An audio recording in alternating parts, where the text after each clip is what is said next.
Uma Thomas MLA വീണ് പരിക്കേറ്റ സംഭവത്തിൽ കലൂർ സ്റ്റേഡിയത്തിലെ നൃത്തപരിപാടിയുടെ സംഘാടകരായ മൃദംഗാവിഷനെതിരെ വ്യാപകമായ പരാതിയാണ്. നൃത്തപരിപാടിക്ക് എത്തിയ 12,000 പേരിൽ നിന്നായി 5 കോടിയിലധികം രൂപയാണ് വയനാട് മേപ്പാടി ആസ്ഥാനമായുള്ള മൃദംഗാവിഷൻ പിരിച്ചെടുത്തത്. എന്നാൽ പരിപാടിക്ക് എത്തിയവർക്ക് അടിസ്ഥാന സൗകര്യം പോലും ഒരുക്കിയിട്ടില്ല എന്നാണ് ആക്ഷേപം. നേരത്തെ രക്ഷിതാക്കളും നൃത്യാധ്യാപികയും ഒക്കെ പ്രതികരിച്ച് നമ്മൾ കേട്ടു. എസ് ശ്യാംകുമാറാണ് ആ വാർത്തകൾ വിവരങ്ങളും വച്ചിരുന്നത്. ശ്യാം, ഇത് എന്താണ് ഇവർ ഈ ഡ്രസ്സ് കല്യാൺ സിൽക്ക് സ്പോൺസർ ചെയ്താണെന്ന് കേൾക്കുന്നുണ്ട്. അതുകൂടാതെ പലതവണ 3,500 രൂപയോളം പെർ ഹെഡ് പിരിക്കുന്നുണ്ട്. ദിവ്യ ഉണ്ണി ഒരു ഡാൻസ് ചെയ്തിറക്കുന്നു. ആ കൊറിയോഗ്രാഫി നോക്കി ഈ കുട്ടികൾ ഓരോന്നായി, അല്ലാതെ ഈ മൃദംഗാവിഷ് ഏതെങ്കിലും തരത്തിൽ എല്ലാവർക്കും പ്രാക്ടീസ് കൊടുക്കാമായിരുന്നില്ല. എല്ലാവരും അവരവരുടേതായ രീതിയിൽ അവർ പഠിച്ച് അവരുടേതായ എഫർട്ടിൽ അങ്ങോട്ടേക്ക് വന്നതാണ്. അപ്പോൾ യഥാർത്ഥത്തിൽ കുട്ടികളുടെ നൃത്തത്തോടുള്ള ഇഷ്ടത്തെ അങ്ങേയറ്റം തട്ടിപ്പിന്റെ രീതിയിൽ ചൂഷണം ചെയ്തു ഈ സംഘാടകർ എന്ന് പറഞ്ഞുകൂടെ ശ്യാം?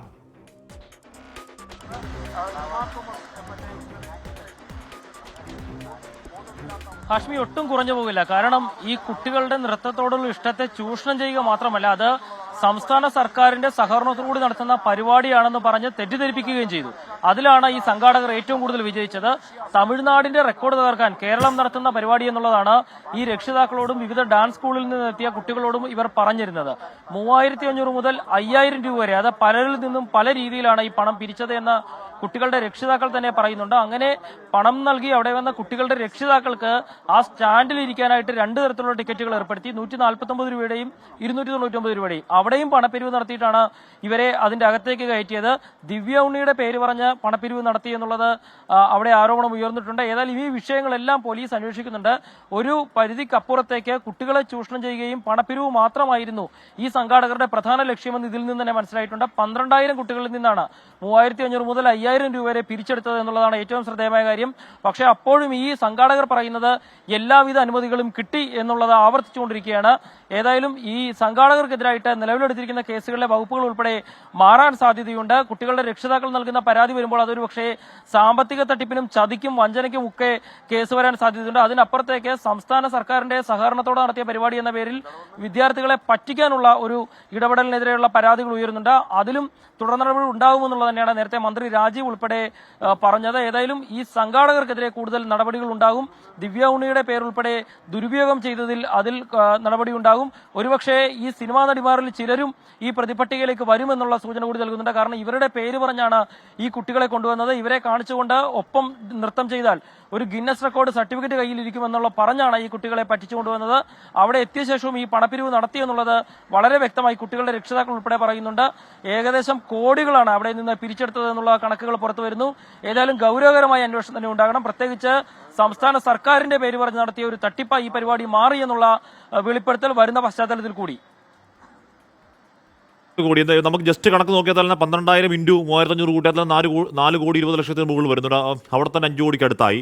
ശ്യാം, അത് മാത്രമല്ല, ഈ കാണാൻ വരുന്ന രക്ഷിതാക്കളുണ്ടല്ലോ, കാണാൻ വരുന്ന രക്ഷിതാക്കളിൽ നിന്ന് മിനിമം 150 രൂപ വെച്ച് പിരിക്കുന്നുണ്ടായിരുന്നു അവരുടെ മക്കളുടെ നൃത്തം കാണുന്നത്. ഇപ്പോൾ എന്തായാലും ഈ പെൺകുട്ടികൾ ഒറ്റയ്ക്ക് എന്തായാലും വിടില്ല, രക്ഷകർത്താൽ കൂടെ എന്തായാലും വരും. അപ്പോൾ ആ വകയിലും തുക വിരിഞ്ഞ് കിട്ടി.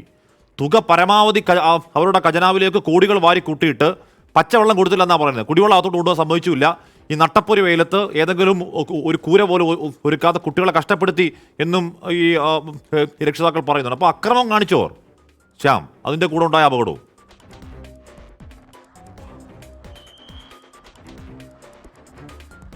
ഹാഷ്മി, കൊച്ചി നഗരത്തിൽ പോക്കറ്റടി വ്യാപകമാണ്. പക്ഷേ ഇന്നലെ ഈ രക്ഷിതാക്കളെ കൊച്ചി സ്റ്റേഡിയത്തിലേക്ക് വിളിച്ചു വരുത്തി സംഘാടകർ കൊള്ളയടിക്കുകയായിരുന്നു എന്ന് തന്നെയാണ് പറയേണ്ടത്. കാരണം അവിടെ ഒരു കുപ്പി വെള്ളം പോലും അകത്ത് കൊണ്ടുപോകാൻ സമ്മതിക്കാതെ അതും വിലക്ക് വിറ്റ് ആ ടിക്കറ്റും കുട്ടികളുടെ കയ്യിൽ നിന്ന് 3,500 മുതൽ 5,000 രൂപ വരെ വാങ്ങിയ ശേഷം പിന്നീട് 199-നും 299-നും ടിക്കറ്റ് വിറ്റുമൊക്കെയാണ് ആ രക്ഷിതാക്കളെയും അവിടെ നിന്ന് കുട്ടികളെയും ഒക്കെ ഈ സംഘാടകർ കൊള്ളയടിച്ചത്. ഒരു തരത്തിൽ കള്ളമാർ ചെയ്യുന്നതിന് സമാനമായ ഒരു പ്രവൃത്തി ഈ സംഘാടകർ ആ സ്റ്റേഡിയത്തിൽ രക്ഷിതാക്കളെ വിളിച്ചു വരുത്തി ചെയ്യുകയും ചെയ്തു. ഏതായാലും വലിയ പരാതികൾ ഈ വിഷയത്തിൽ ഉയരുന്നുണ്ട്. ഈ സംഘാടകരുടെ പണക്കൊള്ള തന്നെയാണ് അതിൽ ഏറ്റവും പ്രധാനപ്പെട്ട കാര്യം. പല നൃത്ത അധ്യാപകരെയും സമീപിച്ചുകൊണ്ട് അവരുടെ കുട്ടികൾക്ക് ഗിന്നസ് ബുക്കിൽ ഇടം നേടാൻ അവസരമെന്ന് വാഗ്ദാനം നൽകിയാണ് കേരളത്തിന്റെ അങ്ങോളം ഇങ്ങോളമുള്ള നൃത്തവിദ്യാലയങ്ങളിലെ കുട്ടികളെ ഒരേ കോസ്റ്റ്യൂമിൽ ഉൾപ്പെടെ അവിടെ എത്തിച്ചത്. അതിനുശേഷം മണിക്കൂറുകളോളം ഈ കുട്ടികളെ വെയിലത്ത് പൊരി വെയിലത്ത് നിർത്തി ഉണ്ടായി. അതിനുശേഷമാണ് ഈ കുട്ടികളെ സ്റ്റേഡിയത്തിൽ പ്രവേശിക്കാൻ പോലും അനുവദിച്ചത്. അവിടെ ഉണ്ടായ അനുഭവങ്ങളാണ് കുട്ടികളും രക്ഷിതാക്കളും ഉൾപ്പെടെ പറയുന്നത്. നേരത്തെ കണക്കുകൾ സൂചിപ്പിച്ച പോലെ 12,000 കുട്ടികളിൽ നിന്ന് 3,500 മുതൽ 5,000 രൂപ വരെ വാങ്ങിയപ്പോൾ ഇവർ ഈ പണം പല പരസ്യത്തിലൂടെ സമാഹരിച്ച പണത്തിന് പുറമെ ഈ പണം കൂടി വാങ്ങിയെടുത്തു എന്നുള്ളതാണ് ഏറ്റവും ഞെട്ടിക്കുന്ന കാര്യം. ഇതിനൊക്കെ അനുമതി ഉണ്ടായിരുന്നു എന്നുള്ളത് ഒരു വലിയ ഘടകമാണ്. അതിന് പുറമെ സംസ്ഥാനത്ത് തന്നെ ഏറ്റവും പ്രധാനപ്പെട്ട ഒരു സ്റ്റേഡിയമാണ് കൊച്ചി. ഫുട്ബോളിന് വേണ്ടിയുള്ള ആ സ്റ്റേഡിയത്തിലേക്ക് കാരവാൻ ഉൾപ്പെടെ കയറ്റി അനുമതിയില്ലാതെ കയറ്റുകയും ആളുകളെ കൊണ്ടുപോവുകയും ഒക്കെ ചെയ്തതിലും പരാതി ഉയർന്നിട്ടുണ്ട്. ഏതായാലും GCDയുടെ പരിശോധന നടക്കുന്നുണ്ട്. അവർക്കും സ്റ്റേജ് നിർമ്മിക്കാൻ അനുമതി കൊടുത്തില്ലായിരുന്നു എന്ന് തന്നെയാണ് മനസ്സിലാക്കുന്നത്. അങ്ങനെ അശാസ്ത്രീയമായ രീതിയിൽ പരിപാടി സംഘടിപ്പിച്ചു, കുട്ടികളെ വിളിച്ചുകൂട്ടി പണപ്പിരിവ് നടത്തി, നിയമവിരുദ്ധമായി അതിന്റെ അകത്ത് ഒരു സ്റ്റേജ് നിർമ്മിച്ചു. അങ്ങനെ ഒരു കൊള്ളയടിയും കുട്ടികളെ ദ്രോഹിക്കലും ഒക്കെ നടന്ന ശേഷമാണ് MLAക്ക് ഈ പരിപാടിയിൽ അപകടമുണ്ടാകുന്നത്. അതിനോടുകൂടിയാണ് മറ്റു കാര്യങ്ങളും ശ്രദ്ധയിലേക്ക് വരുന്നത്. ഏതായാലും ഈ സംഘാടകർക്കെതിരായിട്ട് കർശനമായ നടപടി ഉണ്ടാകണമെന്നുള്ളത് തന്നെയാണ് രക്ഷിതാക്കൾ ആവശ്യപ്പെടുന്നത്. നിലവിലെ FIRലെ മൃദുകരമായ വകുപ്പുകളൊക്കെ മാറ്റിക്കൊണ്ട് ഗൗരവകരമായ വകുപ്പുകൾ, ഒരുപക്ഷെ JJ ഉൾപ്പെടെയുള്ള ഗൗരവകരമായ വകുപ്പുകൾ ഉൾപ്പെടെ വരും. കാരണം കുട്ടികളെ വെയിലത്ത് നിർത്തി മണിക്കൂറോളം ബുദ്ധിമുട്ടിച്ചതൊക്കെ JJ ആക്ടിന്റെ പരിധിയിൽ വരുന്ന വകുപ്പുകളാണ്. അങ്ങനെ ഗുരുതരമായ വകുപ്പുകൾ സംഘാടകർക്കെതിരെ വരും. അപ്പോൾ മറ്റൊരു ചോദ്യം ഉയരുന്നത് ഇതിനൊക്കെ അനുമതി നൽകേണ്ട പോലീസ് എവിടെയായിരുന്നു എന്നുള്ളതാണ്. പോലീസിന്റെ കൃത്യമായ ഒരു പരിശോധന ഉണ്ടായിരുന്നെങ്കിൽ, അവിടെ സുരക്ഷാ പരിശോധന നടന്നിരുന്നെങ്കിൽ ഇങ്ങനെയുള്ള ഒരു അപകടം പോലും ഒഴിവായേനെ എന്ന് പറയുന്നുണ്ട്. അങ്ങോട്ട് പോലീസ് എന്തായാലും ആ ദൃശ്യങ്ങൾ തന്നെ കാണുന്നത് പോലെ അതിന്റെ പരിപാടിയുടെ ശ്രദ്ധ മൊത്തം ദിവ്യൗണിക്കാണ്. ബാക്കി കുട്ടികൾ ഈ ഇപ്പോൾ നാടിന്റെ നാനാഭാഗത്ത് നോക്കിയ ബാക്കി കുട്ടികൾ ചുമ്മാ ഫ്രീ ആയിട്ട് ഔദാര്യത്തിൽ വന്നതല്ല.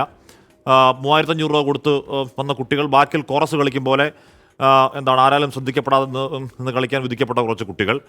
അവരിൽ നിന്ന് 3,500 രൂപ പെർ ഹെഡ് വാങ്ങുന്നു. ഈ പറഞ്ഞ നീല യൂണിഫോം കല്യാൺ സിൽക്സ് എന്തോ സ്പോൺസറായി നൽകിയതാണെന്ന് പറയുന്നു. ഇനി കല്യാണം അതിൻ്റെ ഒരു പണം വാങ്ങിയിട്ടുണ്ടോ നമുക്കറിയില്ല, അത് വ്യക്തമാവട്ടെ. അങ്ങനെയാണെങ്കിൽ ഈ ഡ്രസ്സിന് അവർക്ക് പണം ചെലവായിട്ടില്ല.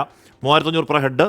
ഈ പറഞ്ഞ 12,000 കുട്ടികളുണ്ട്. അവരുടെ രക്ഷാകർത്താക്കൾ 12,000 വേറെ ഉണ്ടാവുമല്ലോ, 1-2 പേരൊക്കെ ഉണ്ടാവുമല്ലോ. അവരിൽ നിന്ന് പിരിച്ച പൈസ, പരസ്യ വരുമാനത്തിൽ കിട്ടുന്ന പണം, ഇതൊക്കെ വിചാരിച്ച് അവർ ഒരു ഒന്നാന്തരം കച്ചവടത്തിൻ്റെ ഒരു സാധ്യത അവർ നോക്കി. പക്ഷേ വേദിയിൽ ഉണ്ടാക്കേണ്ട ബേസിക് ക്രമീകരണം പോലും നടത്തുകയും ചെയ്തില്ല.